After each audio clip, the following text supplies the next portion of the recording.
Shalom, damai di hati. Berjumpa lagi dengan saya, Pendeta Priska Waluko.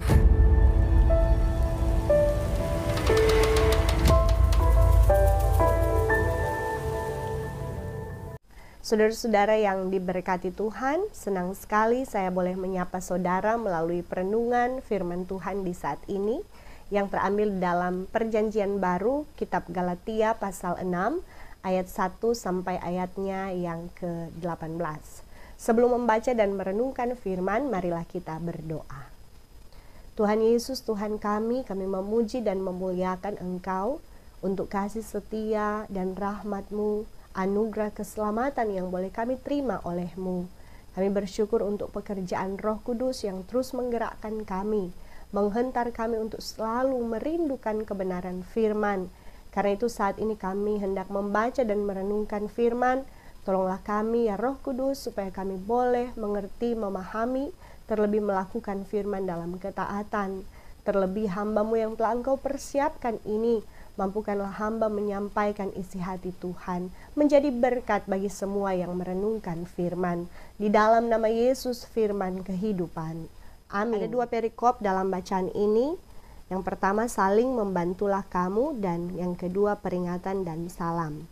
Saudara-saudara, kalaupun seorang kedapatan melakukan suatu pelanggaran, maka kamu yang rohani harus memimpin orang itu ke jalan yang benar dalam roh lemah lembut, sambil menjaga dirimu sendiri supaya kamu juga jangan kena pencobaan. Bertolong-tolonganlah menanggung bebanmu, demikianlah kamu memenuhi hukum Kristus. Sebab kalau seorang menyangka bahwa ia berarti, padahal ia sama sekali tidak berarti, ia menipu dirinya sendiri. Baiklah tiap-tiap orang menguji pekerjaannya sendiri, maka ia boleh bermegah melihat keadaannya sendiri dan bukan melihat keadaan orang lain. Sebab tiap-tiap orang akan memikul tanggungannya sendiri. Dan baiklah dia yang menerima pengajaran dalam firman, membagi segala sesuatu yang ada padanya dengan orang yang memberikan pengajaran itu. Jangan sesat, Allah tidak membiarkan dirinya dipermainkan, karena apa yang ditabur orang itu juga yang akan dituainya. Sebab barang siapa menabur dalam dagingnya, ia akan menuai kebinasaan dari dagingnya.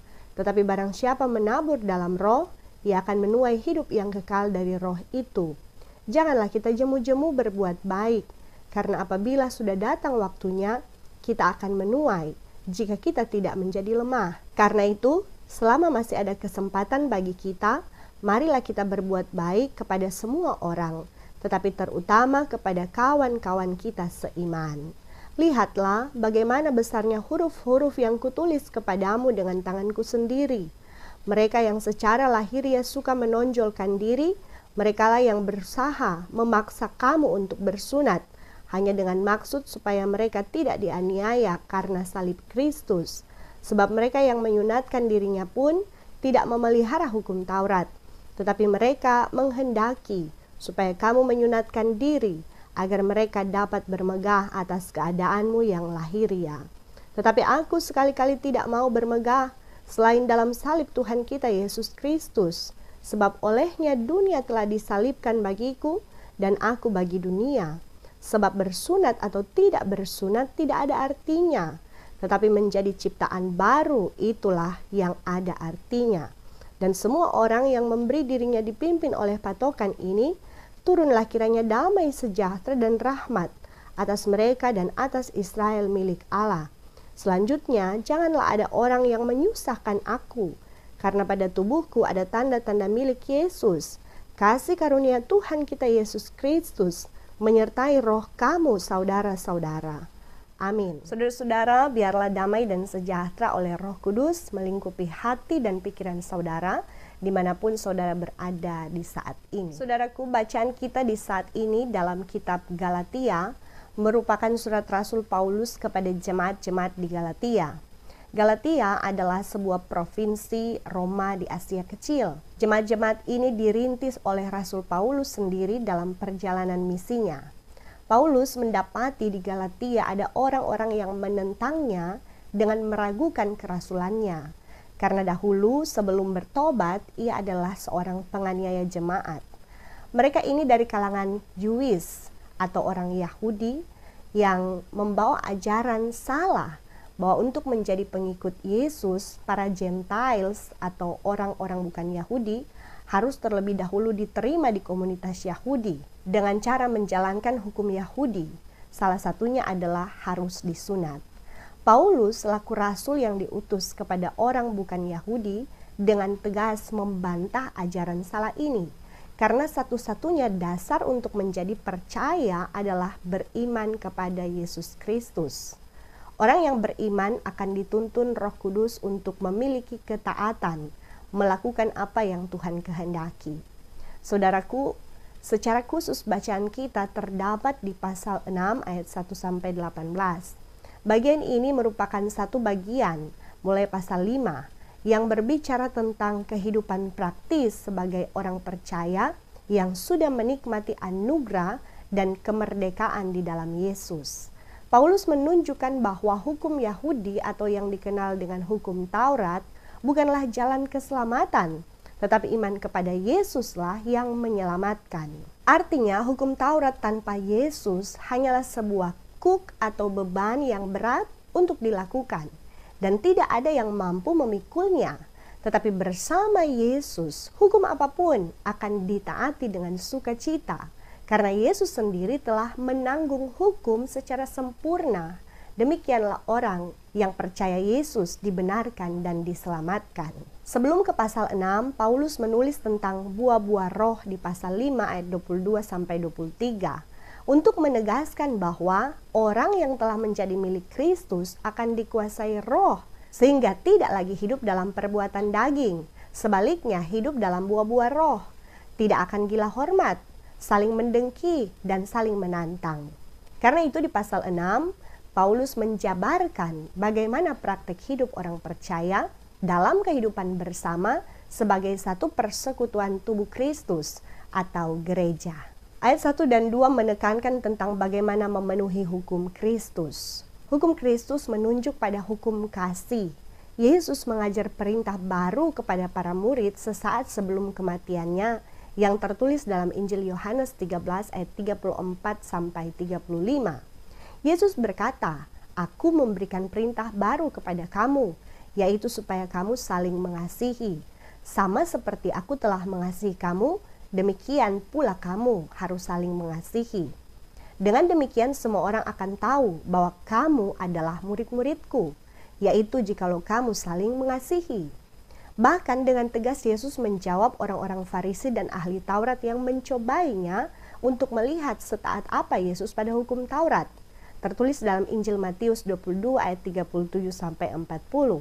Jawab Yesus kepadanya, "Kasihilah Tuhan Allahmu dengan segenap hatimu dan dengan segenap jiwamu dan dengan segenap akal budimu.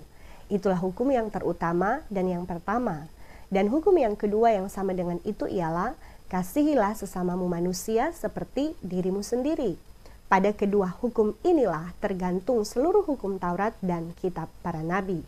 Karena itu Paulus mengajak jemaat-jemaat di Galatia agar mempraktekkan kasih dalam aksi nyata, seperti saat dalam persekutuan jemaat ada orang yang didapati melakukan pelanggaran karena masih lemah dalam kerohaniannya, maka yang lebih rohani harus punya kerendahan hati untuk tidak menghakimi, menuntut, dan menghina orang itu, tetapi dengan sabar dan lemah lembut membimbing orang tersebut ke jalan yang benar, sambil tetap menjaga diri agar tidak tergoda untuk melakukan hal yang sama. Paulus juga mendorong jemaat untuk bertolong-tolongan menanggung beban. Bagian ini diterjemahkan dalam Alkitab bahasa Manado begini, "Kalau ada dari pangoni yang dapat susah, ngoni musti baku-baku bantu jo satu deng laeng. Itu sama deng ngoni bantu pikul tu orang lain pe beban.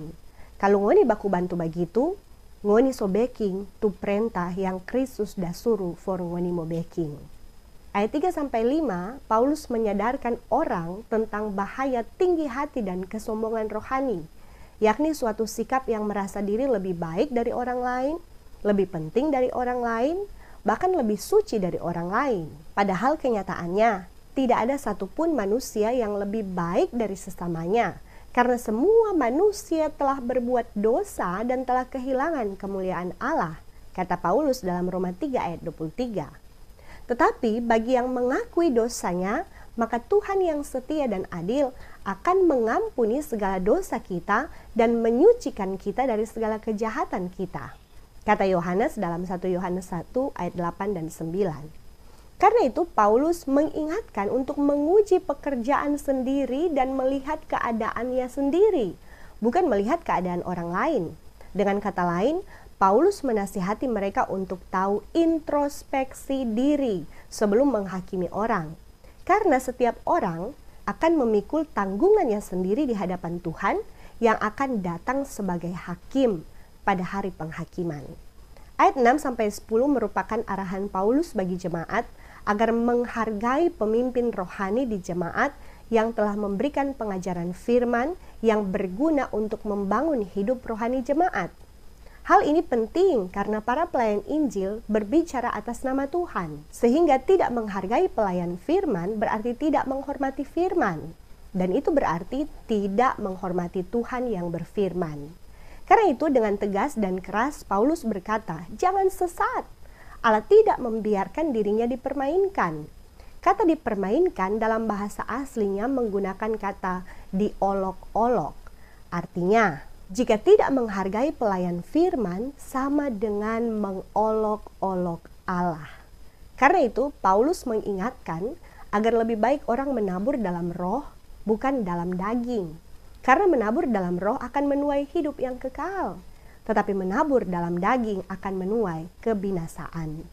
Maksudnya adalah lebih baik jemaat menabur atau memberi, baik perhatian, tenaga, bahkan dana, untuk hal-hal kerohanian daripada hal-hal duniawi, yakni dengan cara menopang pekerjaan gereja, menopang penyebaran Injil, termasuk menopang kehidupan para pelayan Injil. Bukankah Paulus pernah berkata dalam 1 Korintus 9 ayat 13 dan 14, tidak tahukah kamu bahwa mereka yang melayani dalam tempat kudus mendapat penghidupannya dari tempat kudus itu, dan bahwa mereka yang melayani mezbah mendapat bahagian mereka dari mezbah itu? Demikian pula Tuhan menetapkan bahwa mereka yang memberitakan Injil harus hidup dari pemberitaan Injil itu.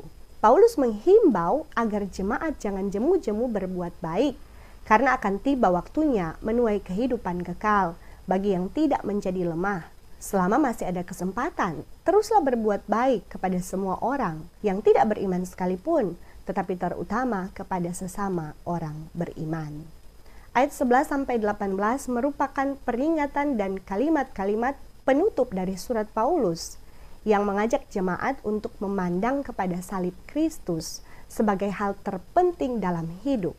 Tidak terpengaruh ajaran kelompok Yahudi yang memaksakan hukum sunat kepada orang bukan Yahudi, padahal mereka yang bersunat pun tidak taat pada hukum Tuhan, dan terlebih tidak sungguh-sungguh beriman atau belum lahir baru. Karena itu Paulus tekankan bahwa bersunat atau tidak bersunat tidak ada artinya, tetapi menjadi ciptaan baru itulah yang berarti. Karena keyakinan bahwa manusia diselamatkan bukan karena melakukan Taurat, tetapi hanya oleh iman kepada Yesus Kristus.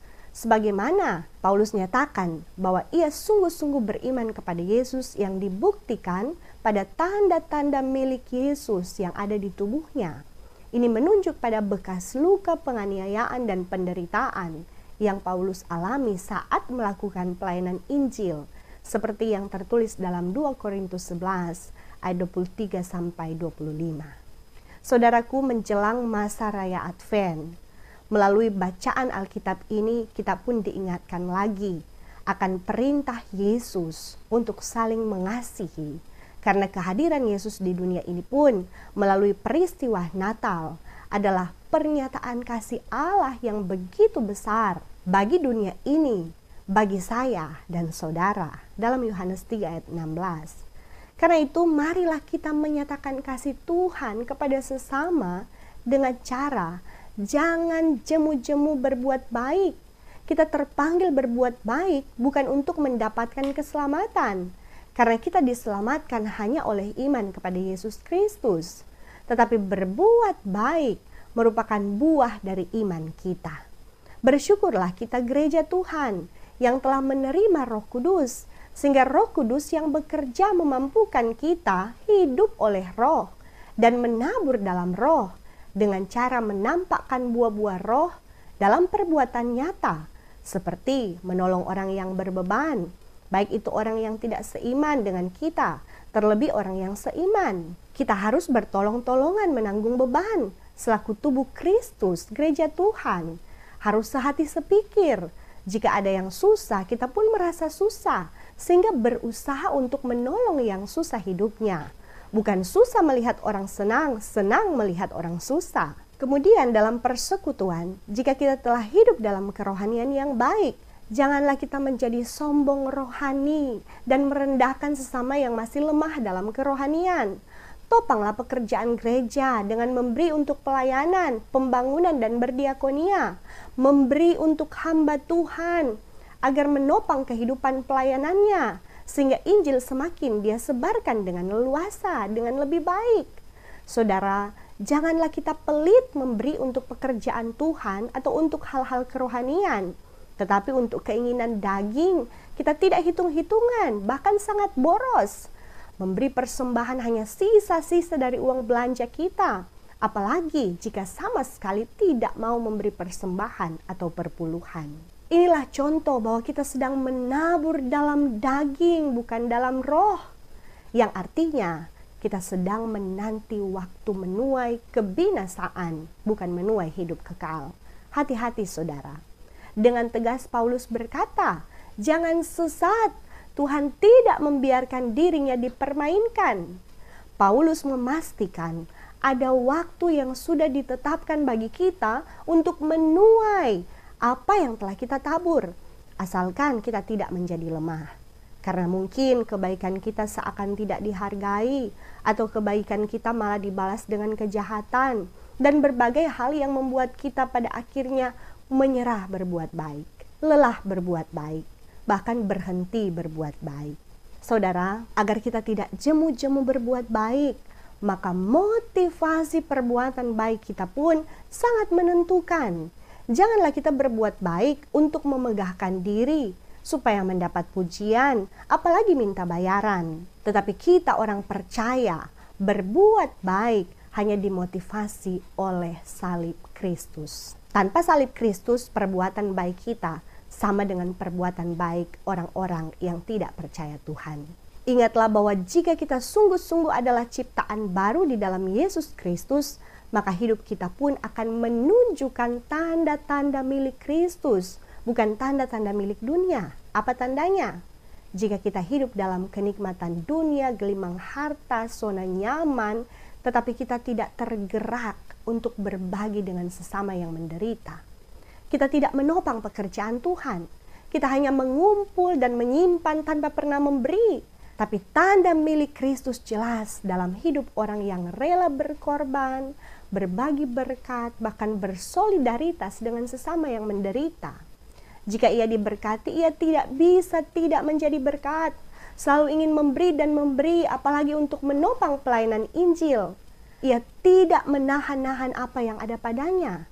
Ini dilakukan hanya karena menyadari betapa besar anugerah keselamatan yang telah diterima di dalam Yesus Kristus. Galatia 5 ayat 24. Barang siapa menjadi milik Kristus Yesus, ia telah menyalibkan daging dengan segala hawa nafsu dan keinginannya. Terpujilah Kristus. Terimalah berkat Tuhan. Tuhan akan menjaga keluar masukmu dari sekarang dan sampai selama-lamanya.